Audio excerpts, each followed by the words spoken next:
Today I'm going to be doing a painting inspired by this beautiful bouquet of dahlias that I got from my local farmer's market.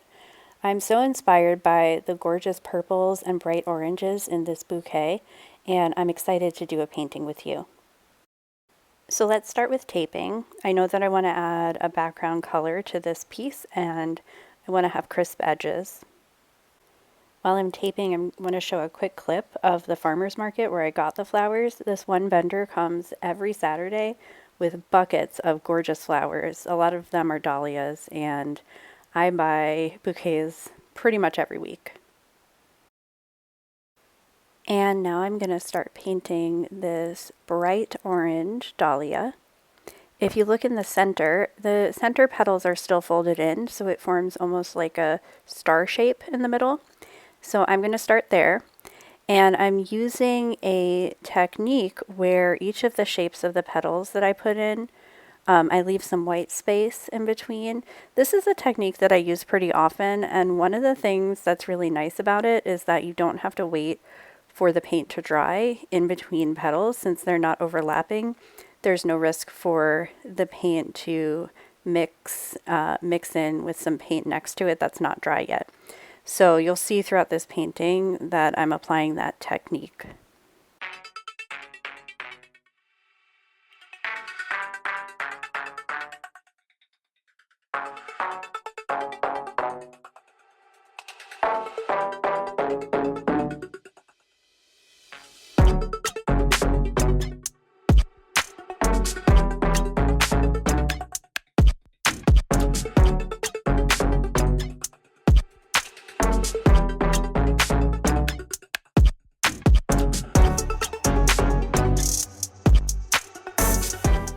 And here's our completed star. Next, I'm going to go in and start adding the petals on the next layer around the edges. And as I'm painting this, I do have the photo up on my phone, so I'm looking over, constantly looking over at the reference image as I'm painting this. But I'm not trying to get it perfect, and I'm not trying to get each petal exactly the way it looks in the picture. I'm more just using it as a reference to kind of help me understand the way that these petals naturally are shaped and sit relative to one another.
Next, I'm going to be painting in this gorgeous purple dahlia using the same technique. And again, I have the image up on my phone. I'm just freehanding this, not trying to get it perfect, but enjoying laying down the shapes as I see them in the image. One of the challenging things about these flowers is that they are so detailed, and so I'll put in a few petals and then often forget where I am in the image and have to spend a few minutes trying to find the petal that I just painted again. So it can get a bit time consuming, but I also find it really relaxing and enjoyable to paint these gorgeous flowers.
Okay, next up is another orange dahlia, and this one is actually an image taken from more of a side view, so it's a bit of a different perspective versus the other two. And I'm also painting this one in a slightly different way. The other two I started from the center and went out. This one I am starting kind of from the outside, going in towards the center. And the reason that I did that is because I want to make sure that the flower fits in the space that I have and isn't running too much into the others. But it was a little bit more challenging to do it this way. Took a bit more thinking and going back and like revisiting some of the petals I had already completed. But at the end of the day, I think it came out pretty good.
And for the last flower, I'm going to do another purple one.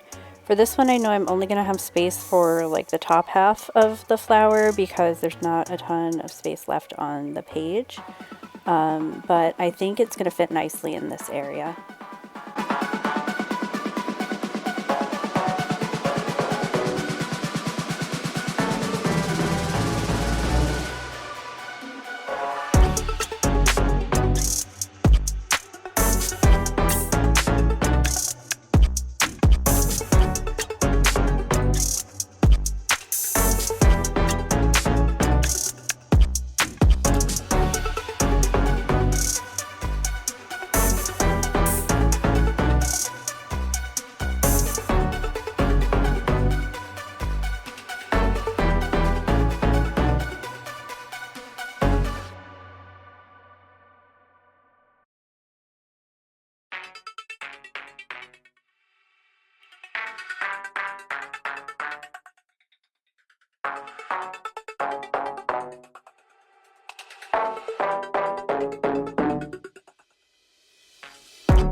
And there are the flowers completed. I'm really happy with how these turned out, and now I want to add some background to the open white spaces. I wanted the background color to be more muted than the flowers to create a contrast. So I mixed up some Payne's gray and some indigo blue to create this like bluish gray color, and I think it works well with the flowers.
And now with the painting complete and all the paint dry, it's everyone's favorite part, including my own, taking off the tape. I always get a little nervous with this and I'm gonna tear the page, but in this case it went pretty smoothly and I am so happy with how this painting turned out. I love the colors and the contrasts of the purple and the orange, and I also think the technique with the white space in between the petals makes it look really, really pretty and gives it some interesting detail. I hope you enjoyed this painting and I'll see you in the next video.